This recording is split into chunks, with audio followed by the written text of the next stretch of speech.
Dear students, Eid Mubarak.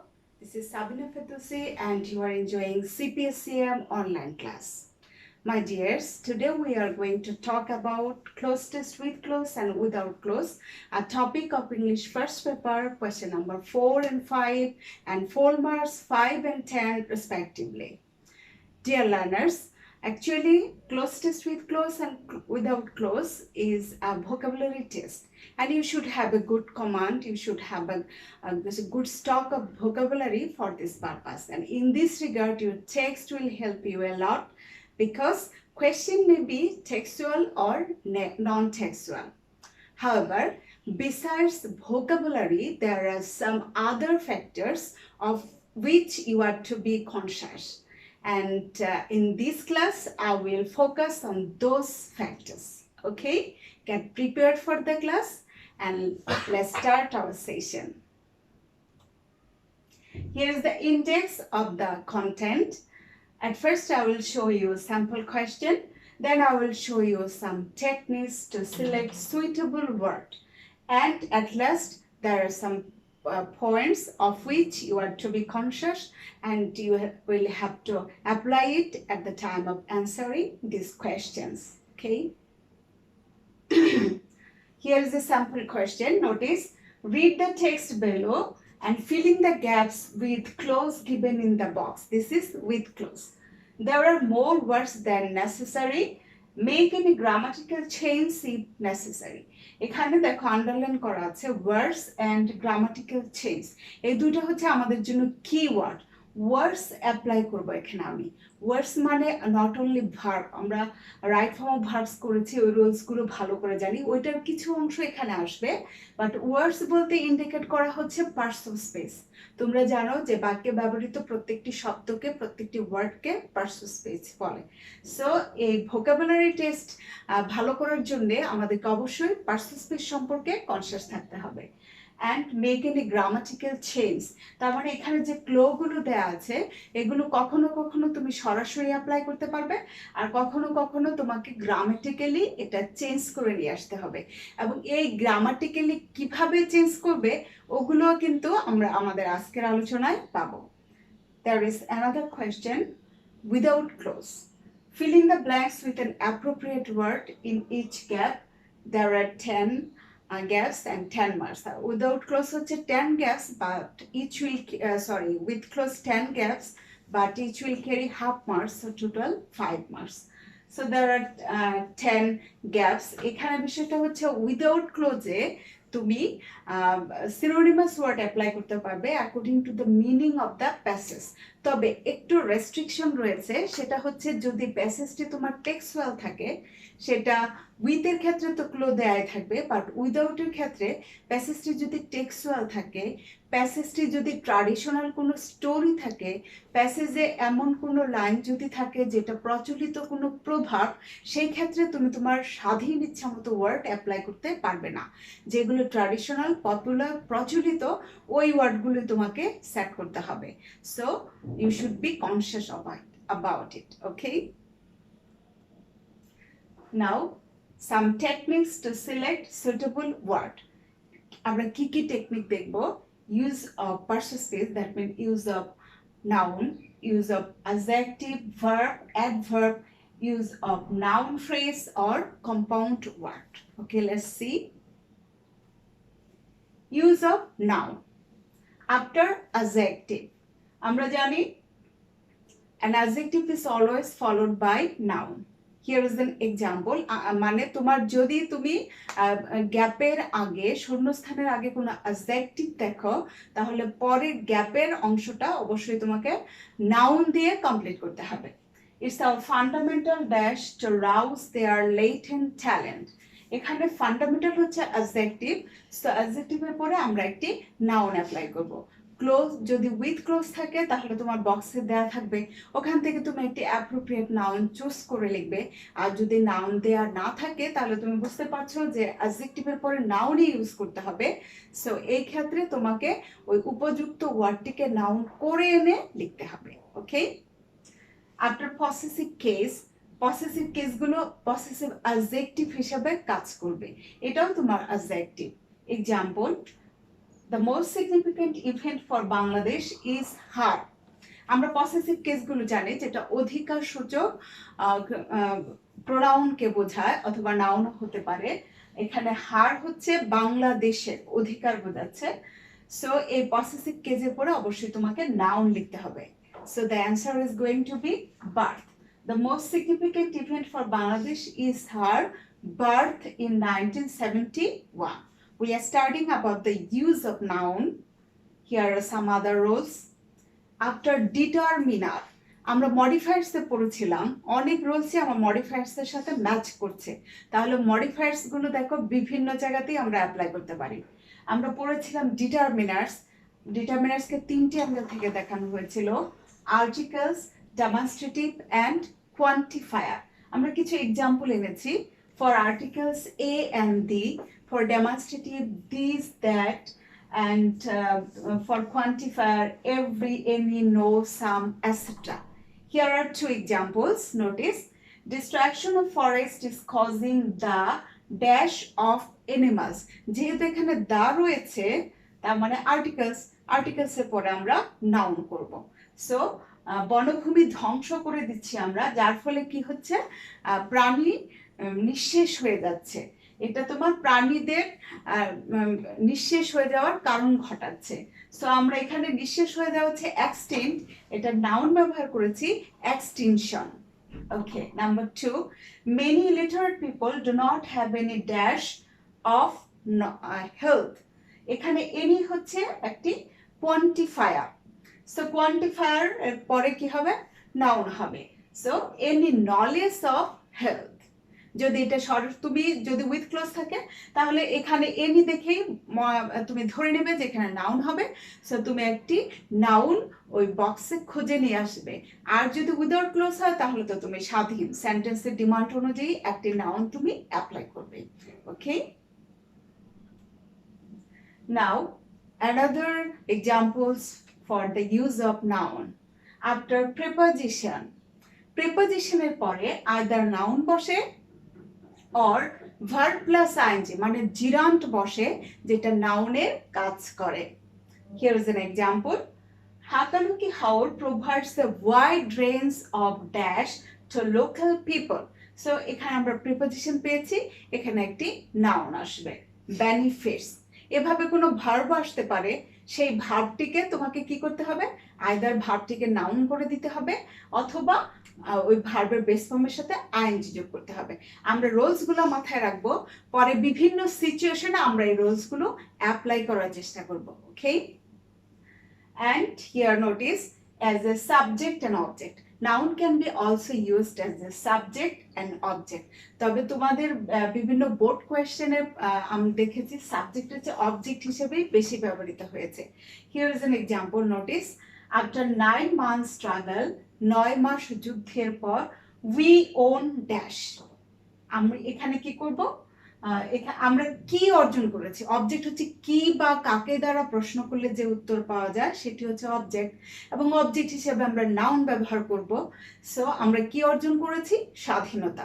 Freedom is the noun. I think idea is clear. Okay, now use of adjective. অ্যাডজেক্টিভের একটি rules আমরা একটু আগে পেয়েছি নাউনের ক্ষেত্রে, সেটা হচ্ছে আমরা বলেছিলাম যে অ্যাডজেক্টিভের পরে নাউন বসে, আর এখন বলছি নাউনের আগে অ্যাডজেক্টিভ বসে। Notice the example, man is a dash being.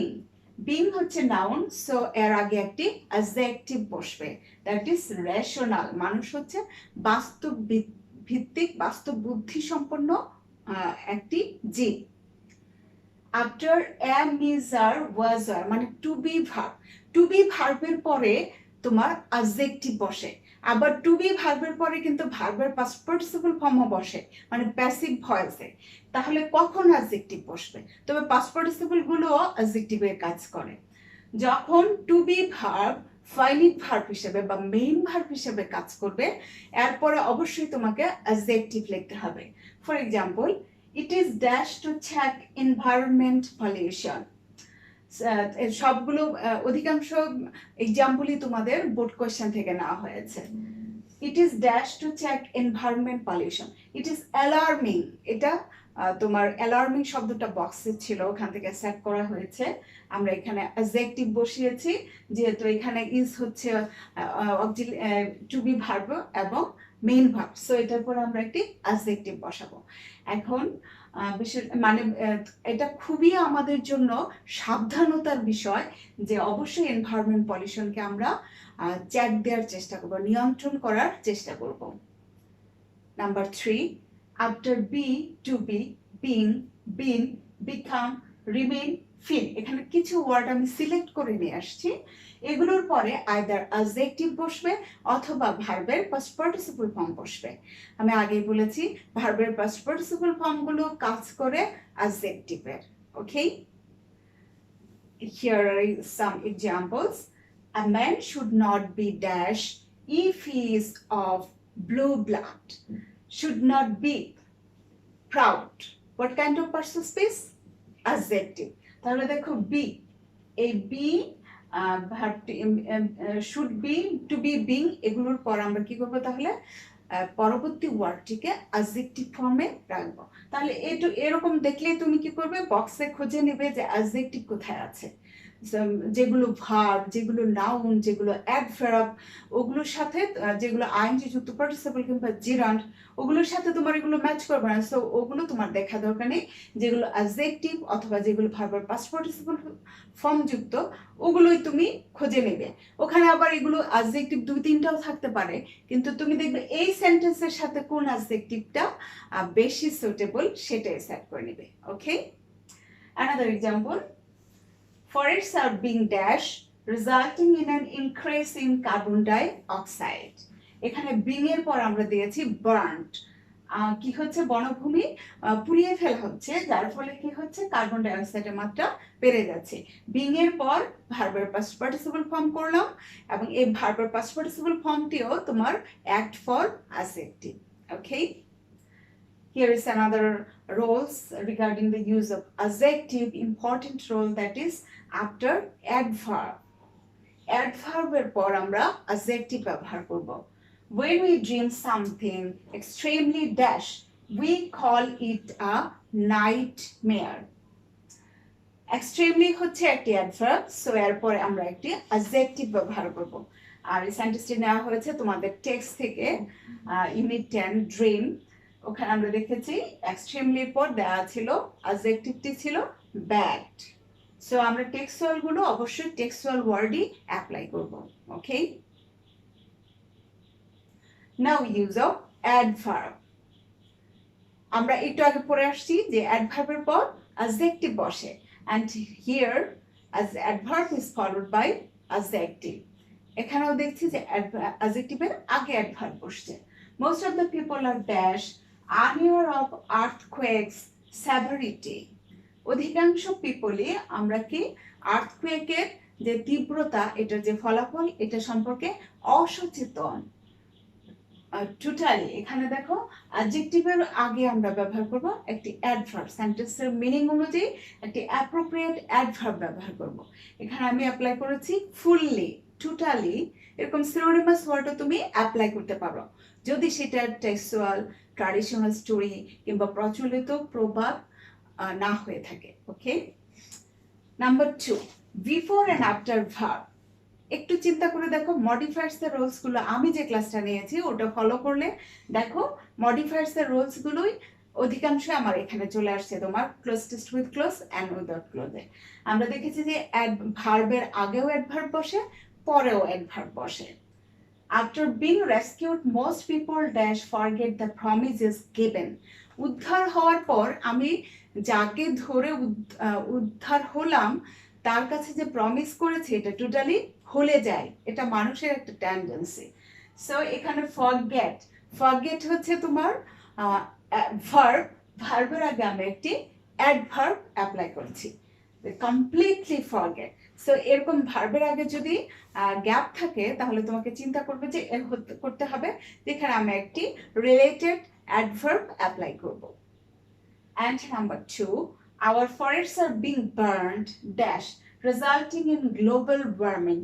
এখানে বার্ড হচ্ছে একটি ভার্ব, সো এই ভার্বের পর আমি যেহেতু গ্যাপ রয়েছে সো আমাকে একটি অ্যাডভার্ব অ্যাপ্লাই করতে হবে। তো আমাদের ফরেস্ট কি হচ্ছে, নির্বিচারে পুড়িয়ে ফেলা হচ্ছে, রেকলেসলি, নির্বিচারে। এছাড়া তুমি আরো synonymous word, related synonymous word apply করতে পারো। আর নাম্বার 3, আফটার অ্যাডভার্ব।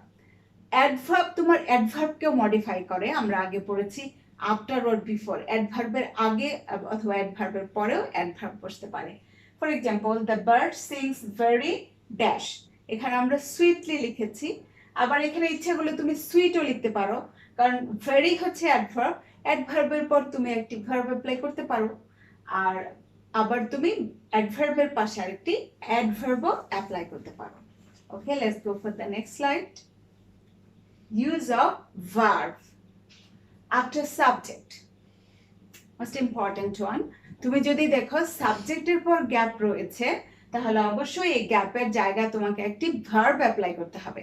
সেই ক্ষেত্রে বক্সে তুমি দেখবে কোন কোন শব্দগুলো ভার্ব, ওইগুলো নিয়ে তুমি চিন্তা করবে, ওই ভার্বগুলোর কোনটা তোমার এই অপশনটা, এই সেন্টেন্সটার সাথে related. When we dream something extremely bad, we dash it a nightmare. So এখানে তোমার সাবজেক্টের পর ব্র্যাকেট রয়েছে, so we will apply a verb here, that is we call it a nightmare. আমরা যখন খুবই খারাপ কিছু স্বপ্ন দেখি তখন ওই স্বপ্নের একটা নাম আছে, দুঃস্বপ্ন, যেটাকে ইংলিশে বলা হয় nightmare. Following the tense of the given passage, আর একটি গুরুত্বপূর্ণ জিনিস, টিপসও বলতে পারো, সেটা হচ্ছে প্যাসেজটি যেই টেন্সে শুরু হয়েছে, লাইনটি যেই টেন্সে রয়েছে, ওই টেন্স অনুযায়ী তোমাকে প্যাসেজটি অ্যাপ্লাই করতে হবে। এটা অনেকটা তোমার রাইট ফর্ম অফ ভার্বসের রুলসকে কভার করছে, যেহেতু ভার্ব তোমার বিলংস টু পার্সন স্পেস, তাহলে রাইট ফর্ম অফ ভার্বসের রুলসগুলো ম্যাচ করবে তোমার এই ইন ভোকাবুলারি টেস্ট। ওকে, কারণ গ্রামাটিক্যাল চেঞ্জ করতে গেলে তোমাকে ওই রুলসগুলো অ্যাপ্লাই করতে হবে। Following the rules of right form of verbs, এখান থেকে আমি একটি এক্সাম্পল নিয়ে আসছি, just a man is to dash for others, to এর পর ভার্বের বেস ফর্ম অ্যাপ্লাই করতে হবে, তাহলে তুমি দেখবে অ্যাপ্রোপ্রিয়েট একটি বেস ফর্ম অ্যাপ্লাই করবে অথবা অ্যাপ্রোপ্রিয়েট একটি বেস ফর্ম তোমার বক্স থেকে চুজ করে নেবে। মোস্ট ইম্পর্টেন্ট ওয়ান, যেটার সাথে আমরা সাধারণত পরিচিত নই theoretically, but practically we are always habituated with this, that is use of noun phrase আর প্রিপোজিশনাল ফ্রেজ আর compound word. Number 1, using related word after gap. বিষয়টা হচ্ছে গ্যাপের পরে যে শব্দটা অ্যাপ্লাই করলে আগের শব্দটার সাথে বেশি ম্যাচ করবে সেই শব্দটা তুমি এখানে অ্যাপ্লাই করবে, এবং তোমরা ইউজুয়ালি এটাই করে থাকো, তোমাদের সেন্স অনুযায়ী যেটা বলতে সুন্দর লাগছে, যেটা ম্যাচ করছে সেটাই তোমরা অ্যাপ্লাই করো। হ্যাঁ, সেটা তোমাদের অ্যাপ্লাই করার যথেষ্ট স্বাধীনতা রয়েছে, তবে ওই রুলসগুলো মাথায় রাখতে হবে পাশাপাশি। দেখো ওয়ান এক্সাম্পল, এখানে হচ্ছে প্রপার ওয়ার্ড কম্বিনেশন বোঝাবে। Education helps us to be dash of our rights and responsibilities. To be dash of prepositionের সাথে ম্যাচ করে এরকম একটি ওয়ার্ড তোমাকে ওখান থেকে সিলেক্ট করে নিতে হবে। সো ওখানে যদি অ্যাওয়ারনেস থাকে তাহলে তোমাকে অ্যাওয়ার করে নিতে হবে, কারণ আরেকটি রুলস তুমি পেয়েছো, সেটা হচ্ছে বি এর পর তোমাকে অ্যাডজেক্টিভ করতে হবে, তাহলে দেখো রুলসগুলো related. Okay, The new century will face overwhelming environment dash. এটা হচ্ছে একটি compound word, compound noun. Environment pollution, পরিবেশ দূষণের শিকার হবে এই নতুন শতাব্দী। সো এনভায়রনমেন্টের সাথে পরবর্তীতে পলিউশন শব্দটাই বেশি ম্যাচ করছে। সো আবার এটা হচ্ছে একটি কম্পাউন্ড নাউন, দুটি নাউন, এভাবে আমরা কম্পাউন্ড ওয়ার্ড অ্যাপ্লাই করব। Conjunction ads same group of words, তোমাদের জন্য আরেকটি টিপস বলতে পারো, সেটা হচ্ছে যে কনজাংশন যুক্ত যদি সেন্টেন্স থাকে, কনজাংশন কোনগুলো, and, but, or, otherwise, therefore, etcetera, এই ধরনের সেন্টেন্সের ক্ষেত্রে খেয়াল রাখবে যে কনজাংশন যুক্ত থাকলে উভয় পাশে একই ধরনের সমজাতীয় শব্দ বসবে, same group of words.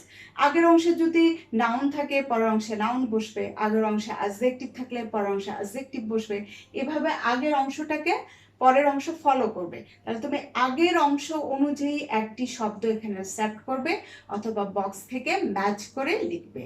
I think concept is clear. Now few points to remember. আমরা এতক্ষণ রোজ পড়েছি, তারপরেও কিছু বিষয়ে তোমাকে একটু সতর্ক থাকতে হবে। আমরা দেখে নেই। At first you will have to go through the passage minutely with word meaning. একটা লাইন দেখে তুমি অ্যান্সার লেখা শুরু করবে না, অবশ্যই বক্সটা পড়ে নেবে, অবশ্যই পুরো প্যাসেজটা পড়ে নেবে। প্যাসেজ কিসের উপর ডিলিং করছে এটা মিনিং তোমাকে বুঝতে হবে। একটা গুরুত্বপূর্ণ বিষয় হচ্ছে এটার পাশাপাশি, এত রোলসের পাশাপাশি মোস্ট ইম্পর্টেন্ট হচ্ছে সেন্টেন্সের মিনিং তোমাকে বুঝতে হবে, মিনিং অনুযায়ী ওয়ার্ড সিলেকশন দিতে হবে। B conscious of grammatical change, ওটা তোমার সেন্টেন্সে আমি আগেই বলেছি, আন্ডারলাইন করে দেখেছি যে গ্রামাটিক্যাল চেঞ্জ হবে কি না এ বিষয়েও কনসিয়াস থাকতে হবে। আর একটু আগে আমরা যেগুলো আলোচনা করলাম এবং রাইট ফর্ম অফ ভার্বসের রুলসগুলো যদি তুমি জানো তাহলে তুমি বুঝতে পারবে যে এখানে গ্রামাটিক্যাল চেঞ্জ হবে কি হবে না। ওকে, সো রুলসগুলো কিন্তু অবশ্যই ভালো করে মাথায় রাখতে হবে। অ্যাভয়েড এনি ফ্রেজ আর কম্পাউন্ড ওয়ার্ড, তার মানে ভোকাবুলারি অ্যান্সার করার সময় তুমি একের অধিক শব্দ লিখতে পারবে না, অবশ্যই তোমাকে একটি ওয়ার্ডে অ্যান্সার করতে হবে। এখানে কোনো ফ্রেজ অ্যাপ্লাই করা যাবে না, কোনো যুক্ত বর্ণ কম্পাউন্ড ওয়ার্ড অ্যাপ্লাই করা যাবে না। Don't use same word more than once, একই ওয়ার্ড বারবার অ্যাপ্লাই করা যাবে না, সিনোনিমাস ওয়ার্ড অ্যাপ্লাই করো। In without clause, appropriate synonymous words are allowed. একটু আগে কথাগুলো বলেছি, আবার একটু রিপিট করছি যেন তোমরা আরো বেশি সচেতন হও। উইদাউট ক্লোজে তুমি সিনোনিমাস ওয়ার্ড অ্যাপ্লাই করতে পারো, but not in case of textual traditional stories and proverbs. কিন্তু যদি তোমার টেক্সচুয়াল প্যাসেজ থাকে কিংবা ট্র্যাডিশনাল প্রচলিত কোনো গল্প থাকে, যেমন শেখ সাদির গল্প, কিংবা প্রচলিত কোনো প্রবাদ যেমন every mother loves her child অ্যাসেট্রা, কিছু প্রচলিত প্রবাদ রয়েছে। ওই প্রবাদগুলোতে ঠিক the sun rises in the east, তো ওইখানে তোমার ওই প্রচলিত প্রবাদগুলোর ক্ষেত্রে ঠিক যে ওয়ার্ডগুলো রয়েছে ওই ওয়ার্ডগুলোই তোমাকে অ্যাপ্লাই করতে হবে, নিজের মতো সিনোনিমাস ওয়ার্ড অ্যাপ্লাই করা যাবে না। ওকে, so here is the homework. Now test your understanding, solving the question, and let me know your feedback through comments. Okay, dears, I think today's class has boosted your confidence and interest in vocabulary exercising with clause and without clause. So I hope you will practice a lot and develop your skill. Okay, thank you for watching the class and meet you again with a new topic. Till then, happy learning.